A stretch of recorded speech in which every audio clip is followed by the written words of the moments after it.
땅에 충만하라, 땅을 정복하라, 모든 생물을 다스리라는 이 말씀을 우리 성도님들이 모르는 분은 없을 겁니다. 다 아는 중요한 말씀이고 익숙한 말씀입니다. 그런데 제가 신앙생활을 하면 할수록, 성경을 읽으면 읽을수록 이 말씀이 이 세계를 움직이는 큰 중심축이라는 것을 갈수록 더 강하게 느껴요. 처음에는 가느다란 축으로 보였는데 지금은 막 큰 기둥과 같은 이 세상을 받치고 있는 큰 축이다. 하나님의 말씀의 축이다.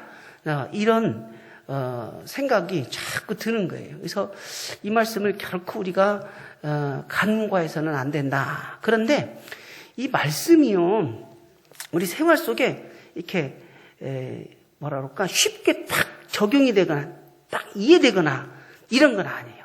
뜻을 모르는 건 아닌데 우리 생활 속에 바로 이렇게 밀접한 그런 단어들이 아닌 거예요. 왜냐하면 땅이 충만하나 하니까 넓은 거예요. 그러니까 너무 넓으니까, 너무 크니까 때로는 막연하게 보이고 이러는 거예요. 하지만 창세기라는 책 자체가 워낙 이 세상의 기원, 시작에 대해서 얘기한 것이다 보니까 넓을 수밖에 없기 때문에 그렇거든요. 그런데 28절만 보면 그러는데 27절, 29절 함께 보면 조금 더 이해가 되는 것이, 27절은 남자와 여자를 창조하시고 이거예요. 남자와 여자를 창조하신 이유가 뭐냐 이거예요. 남자와 여자가 존재하는 이유가 뭐냐 이거예요. 땅에 충만하라는 거예요. 땅을 정복하라는 거예요. 모든 생물을 다스리라는 거예요. 그걸 하도록 하기 위해서 30절에서 먹을거리를 주는 거예요. 29절에 먹을거리를 주는 거예요. 사람에게 준 먹을거리는 채소와 씨 가진 열매 맺는 모든 나무예요. 창세기 1장 29절에서는 육식은 없어요. 육식은 노아 홍수 끝나고 나서 그때 허락을 해요. 그러니까 남자와 여자를 창조하셔서 이 땅을 정복하는데 또 필요한 먹을거리까지 다 공급해주는, 시작부터 마칠 때까지 모든 필요한 조건들을 다 갖춰주고 뭐하라? 중심은 땅에 충만하라, 땅을 정복하라, 모든 생물을 다스리라. 이 말씀이 큰 중심축이다라고 하는 것을 여러분 꼭 기억하시면서 하나씩 살펴보도록 하겠는데요. 자, 한번 보시겠습니다. 충만하라, 정복하라, 모든 생물을 다스리라는 말씀의 뜻은 결국은 어떤 뜻이냐? 이 땅 위에 하나님의 나라를 세워라, 이런 뜻이거든요. 이 땅 위에 하나님의 나라를 세워라. 그런데 하나님의 나라를 세우기는 세우는데 이 하나님의 나라에 대한 오해가 있어요. 지난번에 제가 드린 말씀의 은혜인데, 천국 그러면 쭉 이 땅에서 죽어서만 가는 저 천국, 저 세상 천국만 하나님의 나라냐? 그게 아니라는 거죠. 그런데 그렇다라고 말하는 사람은 아무도 없어요. 그런데 우리의 삶을 보니까 우리의 생각이 저 천국을 천국, 하나님 나라로만 생각하는 경향이 있더라. 그런데 그런 생각을 가지면, 그런 오해를 가지면 이 땅에서의 삶을 쉽게 살아요. 가볍게 살아요. 그러다가 보니까 하나님의 백성다운 삶을 살지 못하는 문제점이 나타나더라. 이제 그런 건데요. 자, 그래서 하나님의 나라를 잘 이해를 먼저 한번 했으면 좋겠고, 그 다음에 이 땅 위에 하나님 나라를 세워라 그랬는데 어떻게 세우냐? 이거예요. 어떻게 세우냐 이거예요. 먼저 창세기를 보면요. 창세기 1장부터 11장까지 쫙 이렇게 보는 맥락이 있는데 지금은 그걸 보려고 하는 게 아니니까 짧게 4장만 제가 보면서 하나님이 충만하라, 정복하라, 모든 생물을 다스리라고 하는 이 하나님의 이 열망, 열정, 그것을 좀 이렇게 가슴으로 좀 느끼시면 좋겠다, 이런 얘기인데, 창세기 4장이에요. 창세기 4장을 보면은요, 가인부터 나옵니다. 아담이 이제 또 가인 이렇게 나오는데 4장 1절이 아니고요. 5장입니다. 5장. 족보를 보면은 쭉 나오는데 이제 아담이 있고 가인과 아벨이 있는데 건너뛰고 셋으로 바로 나와요. 족보니까. 그 다음에 에노스가 나와요. 에노스가 나오는데요. 4장 26절에 보면은 셋도 아들을 낳고 그의 이름을 에노스로 하였으며 그때에 사람들이 비로소 여호와의 이름을 불렀더라. 이제 그러거든요. 이 에노스가 바로 4장 26절의 에노스인데 그때에 사람들이 비로소 여호와의 이름을 불렀더라. 그러면 그 전에는 잘 안 불렀구나. 여호와의 이름을. 그러니까 지금 2장 3장을 4장 건너뛰어서 지금 제가 얘기해서 그러는데 하나님은 아담과 하와를 만들고 에덴 동산을 창설하고 그 후손들이 하나님을 하나님이라고 부르기를 간절히 기대를 했는데 뭐 가인은 아벨을 죽이고 또 뭐 후손 라멕은 또 죄를 짓고 막 계속 이런 삶을 사는 거예요. 그러다가 비로소 에노스 때에야 여호와의 이름을 불렀더라.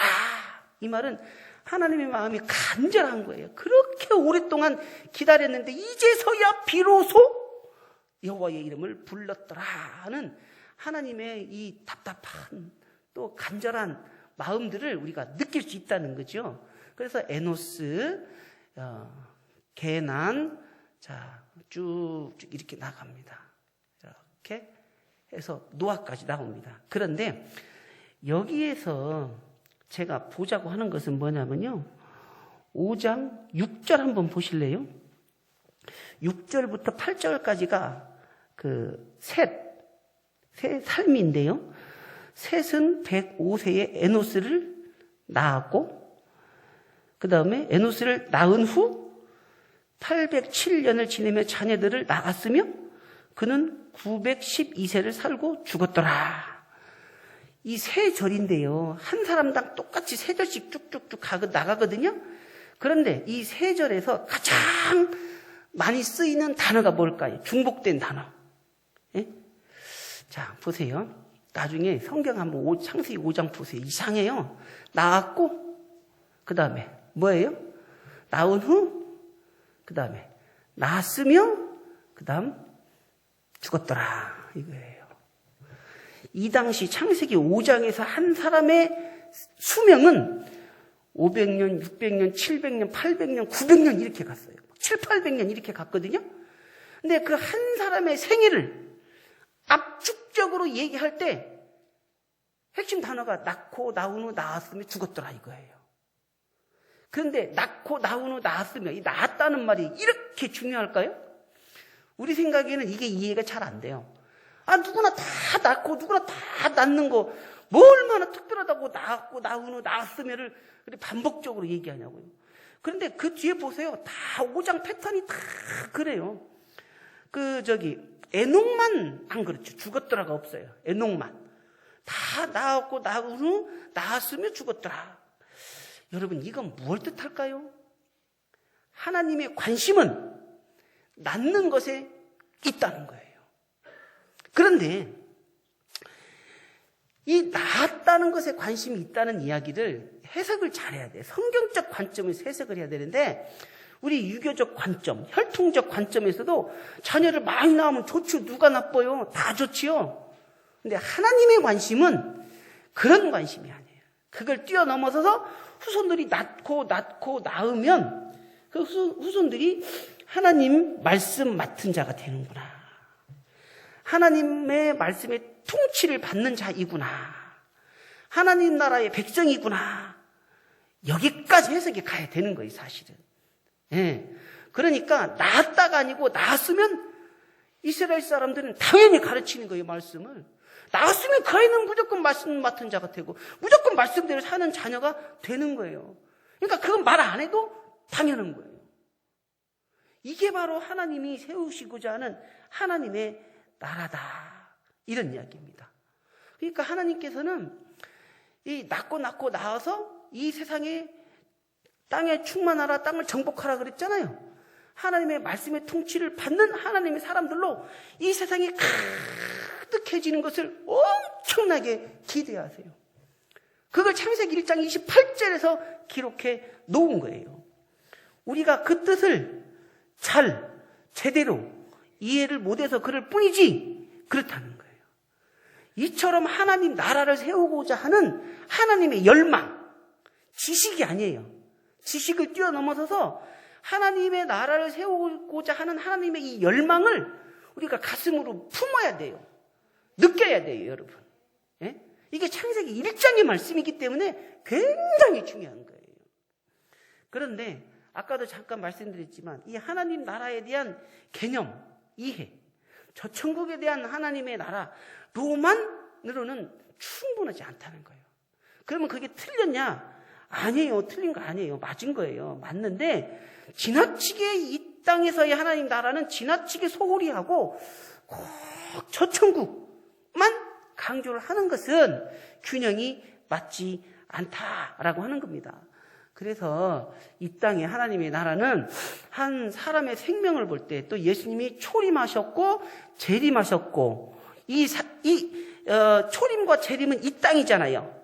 우리 사람의 한 사람의 생명을 놓고 볼 때 처음 예수님 믿었을 때로부터 내가 이 세상의 생명을 다하고 천국에 가는 그날까지 이 땅에서의 삶, 이것도 하나님의 나라다.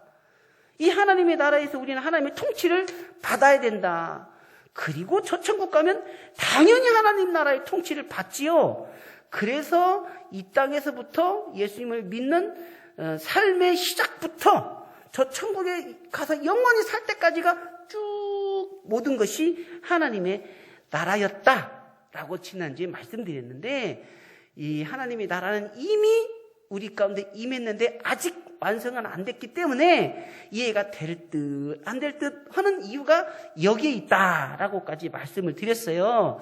그러면 이 땅에서 하나님의 나라는 어떻게 실행이 되는가? 하나님의 말씀으로 통치를 받을 때. 그렇잖아요? 자, 그러면 이제 오늘 새롭게 얘기하고자 하는 것은 뭐냐면, 하나님의 나라가 실행되는 게 아니고 이제는 하나님의 나라가 확장되려면 어떻게 해야 되는가? 하나님의 나라가 확장되려면 어떻게 해야 될까요? 그것 또한 하나님의 말씀에 순종하는 거예요.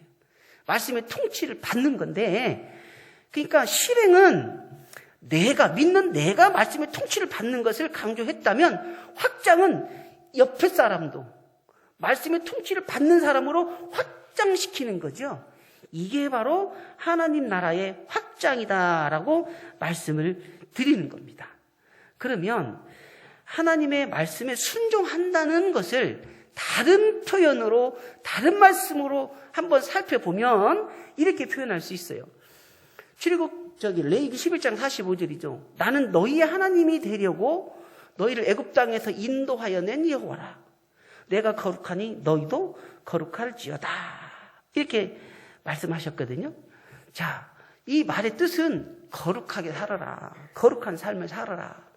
왜? 하나님은 거룩하신 분이니까 하나님의 백성은 말씀의 통치를 받아서 하나님처럼 거룩하게 사는 것이다. 지금 이 이야기를 하고 있는 것을 볼 수가 있습니다. 그런데 여러분,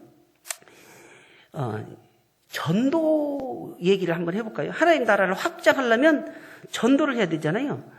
근데 전도 중에서 가장 좋은 전도법은 무엇일까요? 근데 좋은 전도법은 무엇일까요? 하면 질문이 쉬운 거예요, 사실은. 근데 가장 좋은 전도법은 1등이라는 거거든요. 이 질문은 조심스러워요, 사실. 그래서 제가 가장 좋은 전도법은 무엇일까 고민을 많이 해봤어요. 몇 년에 걸쳐서 매일은 아니지만 쭉 고민을 해봤어요. 가장 좋은 전도법은 무엇일까요? 여러분 무엇일 것 같으세요? 여러분도 한번 생각해 보세요. 우리 한국교회가 전도했던 전도 방법은 총동원 전도주일이라든지 또 고구마 전도법, 또 감자 전도법, 진돗개 전도법 등등등 여러 가지가 많지요? 다 좋은 전도법이에요. 근데 그게 가장이냐 이런 얘기예요. 진돗개 전도법? 아무나 그렇게 하는 거 아닙니다. 모든 사람에게 맞는 거 아닙니다. 그런데 누구에게나 맞으면서도 할 수 있으면서도 하기만 하면 가장 좋은 전도법은 무엇이냐? 거룩한 삶을 생활로서 사는 거예요. 이게 최고인 거예요. 총독은 주일만 전도하는 것도 조금 이상해요. 그때라도 합시다. 그건 좋아. 근데 그때만 하고 다른 때는 안 하면 그것도 이상하잖아요. 그러니까 우리의 삶이 매일, 주위, 내 가족, 직장, 동료들, 친척들에게 내가 거룩한 삶을 사는 거예요. 이제 거룩이라는 말이 부담이 많이 되시겠는데 어쨌든 그런 삶을 많이 살려고 노력을 하는 거예요. 그럼 나의 그 삶을 보고 그들이 하나님이 누구인가 관심을 갖고 나도 하나님을 알아봐야 되겠다, 믿어야 되겠다, 이렇게 가는 거예요. 그러면 거룩한 삶이 곧 이 땅을 충만하게 하고 하나님 나라를 확장하는 중요한 방법 중에 하나가 되는 것이다, 이런 이야기가 되는 겁니다. 그런데요, 이 거룩한 삶을 살았었던 사람들이 있어요. 교회 사회에서 보면 로마 시대의 기독교예요. 그래서 로마 시대의 기독교가 결국은 로마 시대의 국교로 변화가 돼버렸잖아요. 이 당시 그 로마 시대의 기독교인들은 많이 배우고 사회의 주류, 귀족이라든지 영향력을 행사하는 그런 사람들이 아니었어요. 가난하고 못 배우고 사회 소외계층인 사람들이 많았음에도 불구하고 결국은 로마 전체를 기독교화 시켜버린 일을 그들을 통해서 하나님이 이루셨거든요. 왜 그랬을까요? 어떻게 해서 그렇게 했을까요? 로마 시대의 기독교인들의 삶을 보면은요, 말 그대로 거룩한 삶을 살았어요. 그러니까 오늘날 한국 기독교를 자꾸 비난하고 비판하죠. 근데 비판거리가 있어요. 근데 로마 시대의 기독교인들은 비판거리가 없어요. 왜? 거룩하게 살았기 때문이에요. 그래서 제가 전에도 한번 말씀을 드린 것 같은데, 로마의 귀족들이 자기 집에 며느리를 드릴 때, 아들 결혼시킬 때 로마 사람들에서 안 찾아요. 기독교인을 찾아요. 왜? 순결하니까. 로마 사람들은 다 성적으로 문란한 거예요. 자기가 잘하는 거예요. 거룩하지 않은데 기독교인은 깨끗하다, 순결하다, 그게 거룩하다는 거죠. 그 다음에 기독교인들은 자기 위험을 무릅쓰고서라도 나병 환자를 돌보는 것이 소문이 났어요. 그리고 어떤 지방의 한 총독은 로마 정부의 그 명에 의해서 기독교인들을 핍박을 해야 되겠는데 명분이 있어야 될 거 아니에요. 그래가지고 카타콤에 몰래 이렇게 숨어 들어가서 이 정보를 얻으려고 총독이 직접 갔대. 예배드리는 걸 갔더니 회개하는데 무슨 죄를 짓고 그런데 쉽게 말하면 잡범인 거예요. 잡범. 도둑질, 거짓말, 마음에 음욕을 품었다. 마음에 이런 정도인 거예요. 그걸로는 안 되는 거예요. 근데 이상한 거 하나 발견했어요. 뭐냐면 사람의 살과 피를 먹는데요. 그게 이제 성만찬식에 예수님의 살과 피를 먹는다. 그 말이 쇼킹한 거예요. 알고 보니까 그거는 또 살인이 아니란 말이에요. 그래서 총독이 보고하기를, 간단하게 말씀드리면 기독교인들을 핍박할 그 감옥에 가둘 제목이 없습니다. 발견을 못했습니다. 이렇게 보고서를 올린 것이 문서에 발견된 것도 있어요. 이처럼 로마 시대의 기독교인들이 이렇게 거룩한 삶을 사니까 핍박을 많이 받았지만 결국은 로마 사회를 기독교로 변화시켜버렸어요. 이게 바로 땅을 정복하는 거 아니겠어요? 하나님의 나라를 확장한 게 아니겠어요? 그 방법이 거룩한 삶이었다, 이런 말씀을 드리는 거예요. 로마 시대의 이제 그 그림들 중에 하나인데 이게 유명한 그림이에요. 여러분 잘 못 보셨을 것 같은데 이쪽에 보면 그 사람들, 기독교인들을 이렇게 기둥에다 묶어서 이렇게 칭칭 감아 놓죠. 저 귀족들이 잔치를 벌이면서 밤에 기독교인들을 불태워서 횃불처럼 불태워서 꺼질 때까지 밤새도록 잔치했다. 그래서 이 그림의 제목이 토치예요. 토치, 횃불. 그만큼 로마 시대 기독교인들이 엄청나게 박해를 많이 받았다. 그런데 로마의 기독교인들이 이 박해를 받은 이유가 뭘까요? 거룩한 삶을 살았음에도 불구하고 이들의 박해는 컸어요. 그러니까 이들이 박해를 받은 이유는 그들이 뭘 잘못해서가 아니고 쉽게 말하면 사탄과의 영적인 전쟁이었다. 이렇게 볼 수 있어요. 그러니까 하나님의 나라를 확장해 가다 보면 또 그걸 잘 하다 보면 사탄으로부터 방해를 받을 수 있다라고 하는 것도 우리가 한번 알아야 될 사실입니다. 어쨌든 이 로마 시대의 기독교인들은 거룩한 삶을 살아내므로 하나님 나라를 확장시킨 사람이었다. 지금 이 얘기를 말씀드린 거고요. 그런데 이제 신약 시대로 넘어와서 오늘날의 기독교인에게도 이 땅에서 하나님의 나라를 세워가는 우리 성도들에게 이렇게 살아라고 신약 성경에서 우리에게 주신 예수님의 말씀이 있다면 마태복음 5장 16절 한번 생각해 볼 필요가 있어요. 이같이 너희 빛이 사람 앞에 비치게 하여 그들로 너희 착한 행실을 보고 하늘에 계신 너희 아버지께 영광을 돌리게 하라. 너희 빛이 뭐예요? 아까 말씀드린 거룩하고 같은 개념이에요. 우리의 행실이죠. 너희 빛이 그들로 너희 착한 행실을 보고 그랬죠. 그러니까 빛이 착한 행실인 거예요. 이 착한 행실은 유교적 선행이 아니고 하나님의 말씀의 통치를 받고 말씀대로 사는 삶을 살다 보면 그것이 착한 행실이 되는 거죠. 그런 삶을 살으라고 이야기하고 있는 걸 볼 수 있어요. 그러면 우리의 이 삶이 이 어두운 세상에 빛이 되어서 이 세상을 밝게 비치게 될 수밖에 없다. 그런데 이것이 바로 최고의 전도 방법이다. 이런 이야기가 되겠는데요. 여러분, 이제 다른 이야기로 넘어가면서 이제 이야기를 조금 확장을 하고 예를 여러 가지를 들어볼 건데요. 본 회포 목사님이라고 있어요. 이게 목사님들은 다 잘 알고 아마 다 잘 아실 거예요. 요즘 선한 능력으로라는 찬양이 새롭게 아주 이미 많이 잘 알려졌는데 그 가사를 감옥에서 쓴 분이고 세계 2차 대전 때 그 감옥에서 갇혔다가 결국은 히틀러를 암살하려는 계획에 가담을 했다가 그게 밝혀지는 바람에 2차 대전이 끝나기 몇 달 전에 사형을 당한 목사님인데 젊은 분인데 천재 신학자다 이래요. 천재 신학자다 그래요. 근데 이 시대는 굉장히 우울하고 암울한 시대였어요. 우리가 이게 유럽 역사라 그러는데요.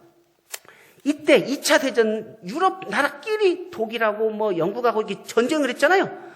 유럽에도 독일에도 기독교인이 있고 영국에도 기독교인이 있잖아요. 근데 각자 자기 나라 이기게 해달라고 기도했어요. 하나님께. 이기면 하나님이 우리를 도와주셨다고 또 그렇게 자랑하고 좋아하고 기뻐했어요. 그러니까 이 전쟁이 많은 사람을 죽였잖아요. 그래서 이 전쟁으로 인해서 기독교가 큰 타격을 받은 거예요. 그러니까 기독교인들이 거룩한 삶을 살지 못하니까 세계 역사적 큰 흐름에서 아주 치명타가 2차 세계대전 이후로 몰려오는 거예요. 이 뒤로 뭐 진화론이라든지 뭐든지 쫙 몰려오는 그 후폭풍을 기독교가 엄청나게 세게 피해를 본 건데 바로 거룩한 삶을 살아내지 못하니까 말씀대로 살지 못하니까 하나님 나라의 확장은커녕 축소될 수밖에 없었다. 그런 이야기인데요. 근데 이 본 회포 목사의 개인의 삶을 보면요. 아주 은혜로웠어요. 이분 오늘 제가 아침에 카톡으로 보내드렸고 보니까 전에도 한 3월 초인가도 제가 보내드린 기억이 나네요. 나중에 보니까. 근데 이 본 회포 목사님이 쓴 몇 권의 책이 있어요. 많이 쓰진 않았어요. 젊은 나이에 이제 순교하다 보니까 나를 따르라는 책에 보면 글이 있어요. 그걸 약간 요약 정리한 건데 값싸는 총. 이거 한번 읽어보시면요. 신학적이고 문학적이고 시적이고 아주 주도면밀하면서도 감성과 은혜가 있는 아주 좋은 글인데 정말 한번 읽어보세요. 제가 이거 읽으려면 이거 A4 3장이에요. 읽을 수가 없어요. 어디 한두 명만 읽어가지고도 뭐 되긴 되겠지만 전체적으로 쭉 읽어보세요. 이런 아주 순결한 은혜로운 영성을 가졌던 본 회포 목사도 고민과 갈등이 있었어요. 그 시대에 많은 사람들을 전쟁으로 몰아가고 또 죽이고 또 기독교를 핍박하는 히틀러를 어떻게 할 것이냐, 많은 고민을 하다가 그는 이게 옳은 거는 다 옳은 건 아니지만 히틀러는 이 세상에서 제거가 되어야 되겠다라고 결정을 한 굉장히 좀 고뇌에 찬 신학자였다, 이렇게 우리가 이제 알고 있어요. 그러면서 이렇게 은혜로운 삶을, 거룩한 삶을 살았던 본회퍼 목사도 하나님의 나라를 무너뜨리는 히틀러의 그 정권 앞에서는 저항을 하면서까지 하나님의 나라를 확장하려고 했었다, 이런 이야기예요. 자, 이제 칼빈은 다 잘 아실 겁니다. 그죠? 루터에 이어서 이제 칼빈이 뒤에 딱 종교 개혁을 마무리를 하고 이제 완성을 하고 이끌어간 굉장히 이 영향력이 큰 신학자예요. 근데 오늘 말씀드리고자 하는 것은 이 칼빈을 책을 좀 보면서 공부를 해보니까 우리가 흔히 종교 개혁가 이걸로만 알고 있어요. 맞아요. 근데 이 칼빈은 사회 개혁가이기도 해요. 무슨 얘기냐면, 자, 이걸 다 보여드리고 얘기를 할게요. 칼빈이 꿈꾸는 하나님의 나라가 있었어요. 그건 뭐냐면 교회 안에서만이 아니었어요. 예를 들자면 스위스의 제네바 그 도시를 하나님의 나라로 완전 만드는 거예요. 삶 자체를. 그래서 그 칼빈이 처음에는 개혁을 했는데 반대가 좀 일어나서 물러갔어요. 근데 이제 이 제네바가 더 엉망이 되니까 이제 다시 모시러 왔을 때 단단히 약속을 받았어요. 내가 하는 일에 딴지 걸지 마라, 브레이크 걸지 마라 하면서 시의회를 완전 장악을 해버렸어요. 근데 그 당시 유럽의 삶은요, 종교와 정치가 분리가 된 게 아니고, 사회가 분리된 게 아니고 하나였었는데 이때부터 살살 이제 분리가 되기 시작한 걸 확 하나로 묶어버렸어요. 시의회까지 완전히 장악을 했고요. 그 다음에 그래서 그 칼빈이 그렇게 한 이후에 제네바가 아주 가난하고 더러운 도시였대요. 근데 깨끗하고 잘 사는 도시로 바뀌었는데, 이건 경제적인 개념이겠지만 그걸 떠나서 하나님의 말씀으로 의회를 통해서 시민들의 삶을 영향력을 준 거죠. 그래서 술 마시고 막 이런 거 있잖아요. 금지한다든지 이런 데까지 쭉쭉 행정력이 미친 거죠. 그리고 그 민주주의의 큰 기본 원칙인 삼권 분립이라는 거 있잖아요. 입법, 행정, 사법. 이거 칼빈이 처음 창안한 제도가 이렇게 여기 건너 저기 건너 미국에 가서 꽃을 피운 건데요. 행정, 입법, 사법이 가만히 보세요. 성경에 왕, 제사장, 선지자가 사법부 아닙니까? 심판하잖아요. 왕은 행정부잖아요. 칼빈이 이 제도를 처음 만들어냈어요. 자, 그러니까 무슨 얘기예요? 사회개혁은, 하나님의 나라는, 이 칼빈 같은 경우도 말씀의 통치를 받는 현실적인 삶 전체까지 영향력을 끼치려고 했었던 엄청난 노력을 한 사람이었다. 그러니까 종교개혁과 사회개혁이 별개가 아니고 한 몸인 거예요. 근데 이제 제가 말씀드리고자 하는 게 뭐냐면, 오늘날 우리가 하나님 나라를 확장하자는 것도 둘로 나누지 말자는 얘기예요. 저 천국과 이 땅 딱 잘라서 둘로 나누는 게 아니듯이, 교회도 교회 밖에 울타리, 교회 밖도 다 하나다. 이 칼빈의 사상에서도 그게 지금 나오잖아요. 근데 칼빈은 1517년 16세기 종교개혁가였는데 19세기 300년 후에 네덜란드에 아브라함 카이퍼 등등등 몇 학자가 있는데, 이 사람들은 칼빈의 사상을 순수하게 물려받은 사람이에요. 그 프랑스는요, 종교개혁을 한 번도 한 적이 없는 카톨릭 왕성한 나라고, 영국은 요한웨슬리 같은 그런 종교개혁이 있었지만 독일이 워낙 강하다 보니까 독일과 주변의 나라들은 독일의 영향을 받았지 칼빈의 영향을 순수하게 받은 나라가 이 네덜란드인데, 네덜란드가 생각보다 아주 신앙이 많이 발전했었던 나라예요. 지금은 완전 아니지만. 근데 이 아브라함 카이퍼라는 사람도 굉장히 그 칼빈 사상에 의해서 이 하나님의 나라의 영향력이 축소되는 것에 반발해서 사회를 개혁하려고 했었던 대표적인 인물 중에 한 사람이 이 사람인데요. 지금 시간 때문에 짧게 말씀을 드릴게요. 이 당시 여러 가지 중에 제가 이제 교육에 관심이 많잖아요. 근데 이때 이 19세기 때 1800년대에 학교의 모든 그 운영을 국가가 장악을 하기 시작하는 거예요. 근데 그전에는 교회가, 네덜란드 사회에서 교회가 많은 영향력을 끼쳤어요. 교회와 목사님의 영향력이 이 사회 곳곳에. 근데 이때부터 역전되는 거예요. 그래서 학교 교육을 다 국가한테 뺏기는 건데 그 당시 3분의 1 정도가 사립학교라는 거예요. 근데 이 사립학교는 곧 기독교 미션 스쿨이거든요. 근데 국가가 그거를 장악을 하다 보니까 기독교 이 신앙을 안 가르칩니다. 기독교 이념을 안 가르치고 국가의 통치적 이념을 가르치는 거예요.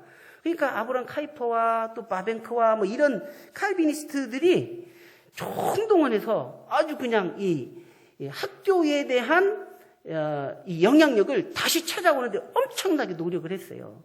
그래서 사립학교에서도 기독교 신앙교육을 할 수 있도록 권리를 찾아냈고 또 공립학교에 재정을 지원하는 것과 같은 똑같은 재정 지원을 받아냈어요. 이것이 바로 칼비니스트들이 이 사회를, 이 땅을 하나님의 나라로 만들고자 하는 그 큰 뜻을 품고 실천했었던 하나의 방법인데, 이 교육에 대해서는 저도 참 이렇게 많이 느낌이 오고 이게 오는 것이 뭐냐면, 예를 들자면 이런 거 있습니다. 우리 부모님들은 신앙생활을 잘 하는데, 자녀들이 신앙생활을 그렇게 충실히 잘 못하는 경우들이 종종 가끔 있지요. 왜 그럴까요? 원인은 한 가지는 아닙니다. 복합적입니다. 그러나 그 중에 중요한 이유 중에 하나가 학교 교육에서 뭘 배웠냐 이거예요. 인본주의 배웠죠. 하나님 안 배웠죠. 예? 교회에서 배운 거 조금, 학교에 비하면. 가정에서도 그렇게 많이 안 했고. 근데 학교에서 집중적으로 배우고 대중문화도 집중적으로 받아들이니까 그 자녀의 생각은 인본주의 세상으로, 세상의 생각으로 바뀐 거예요. 그러니까 말씀의 통치를 받는 게 아닌 거예요. 그래서 그런 안타까움이 있는 거예요. 평상시 제가 고민하던 문제를 하나 힌트를 얻으니까 이게 굉장히 저한테는 이 도전으로 다가온 것을 볼 수 있어요. 네. 그래서 하나님의 나라가 확장되어져서 학교 교육에까지 가면 좋은데 우리나라 현실은 결코 쉽지는 않지요.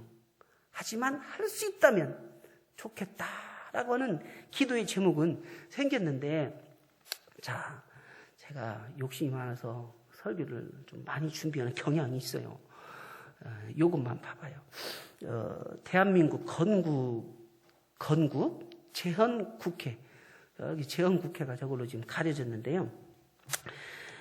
여러분, 이 얘기 하려면 또 길어요. 짧게 핵심만 제가 말씀을 드릴게요. 이게 뭐냐면은, 우리나라가 해방이 되고 건국이 되는 그 3년 사이는 굉장한 혼란이었어요. 공산주의와 이승만 대통령이 주장하는 자유민주주의가 이게 막 엄청난 대립을 가지고 왔었어요. 근데, 이 독립운동을 한다고 미국에 가서 우리나라를 이렇게 일제랑 이렇게 협력했던 미국인을 누가 가서 총으로 빵 쏴 죽였네요? 우리나라는 잘했다고 그러죠? 근데 미국 사회는 어떨까요? 어떤 조선 사람이 우리 미국 사람을 시내 한복판에서 총살했다 이러잖아요. 미국이 우리 편 들겠어요? 근데 이제 이승만 대통령 같은 경우는 이런 정책을 쓴 거예요. 외교를 아주 잘 쓰는데 뭐냐면은 지금 우리 조선에는 선교사들이 심어놓은 복음의 씨앗이 잘 자라고 있는데 공산주의와 일본의 압제로 인해서 기독교가 탄압받고 있다. 박해를 받고 있다. 그러니 미국 당신들이 우리를 도와줘야 됩니다. 이래가지고 미국의 도움을 끌어냈다는 거예요. 그리고 이 제헌국회에서 말씀드리고 싶은 것은 자유민주주의인데 미국의 자유민주주의 제도를 가져온 건데 미국의 자유민주주의 제도는 종교개혁으로부터 시작된 청교도 혁명의 청교도 정신을 가진 민주주의를 가져온 거예요. 그걸 가져왔기 때문에 지금 우리가 자유민주주의 국가가 된 건데, 그때 공산주의하고 이렇게 남로당하고 막 이렇게 대립해서 졌으면 어떻게 됐겠어요? 아찔한 거거든요. 근데 이것만 보고 맞춰요. 전 국회 때 마지막 기도한 내용이에요. 기도문이 여러 더 있는데 마지막 끝에, 맨 끝에 보면은 이 모든 말씀을 주 예수 그리스도의 이름 받들어 기도하나이다. 아멘. 그러죠? 그 옆에 보면은, 그 앞에 보면 역사의 첫걸음을 걷는 오늘 우리의 환희와 우리의 감격에 넘치는 이 민족적 기쁨을 다 하나님에게 영광과 감사를 올리나이다. 라고 시작한 대한민국이에요. 그러니까 하나님의 나라가 확장이 됐었던 거예요. 근데 지금은 축소되고 있는 느낌을 받죠. 근데 지금은 뭐 그때보다는 엄청나게 많이 늘어난 것 또한 사실이니까. 그래서 하나님의 나라를 확장하고자 하는 하나님의 이 강한 열망, 이거를 우리가 먼저 품었으면 좋겠어요. 그래서 이 땅에 하나님의 나라를 세웁시다. 하나님의 나라를 왜? 이건 하나님의 소원이니까. 근데 이 하나님의 나라가 있잖아요. 저 천국만이 아니고 천국은 당연히 가면 하나님의 나라인 거예요. 이 땅에서 살 때 거룩한 하나님의 나라를 세우기를 하나님은 원하신다는 거예요. 그래서 우리가 이 땅에 살 때 우리가 거룩한 삶을 살고 말씀의 통치를 받는 삶을 나도 당연히 살고 이웃들에게 그런 삶을 살도록 함으로 말미암아 하나님의 나라를 확장하자. 그래서 마태복음 5장 16절처럼 너희 빛을 착한 행실을 보고 하늘에 계신 아버지께 영광을 돌림으로 하나님의 나라가 확장되는 삶을 살도록 하자. 이런 얘기입니다. 그래서 하나님께서는 여러분들로 하여금, 우리 모든 성도님들로 하여금 하나님의 나라를 세우기를 간절히 열망하고 계십니다. 이 하나님의 나라를 세우고자 하는 열망의 삶을 이 어려운 때이지만 그럼에도 불구하고 우리가 살아내는 귀한 은혜와 역사가 있기를 주님의 이름으로 축원드립니다. 자, 여러분 우리 말씀을 생각하면서 비전 우리 찬양하시고 제가 축도하고 마치도록 하겠습니다. 이 찬양하시면서 하나님의 나라를 가슴에 좀 깊게 품었으면 좋겠습니다.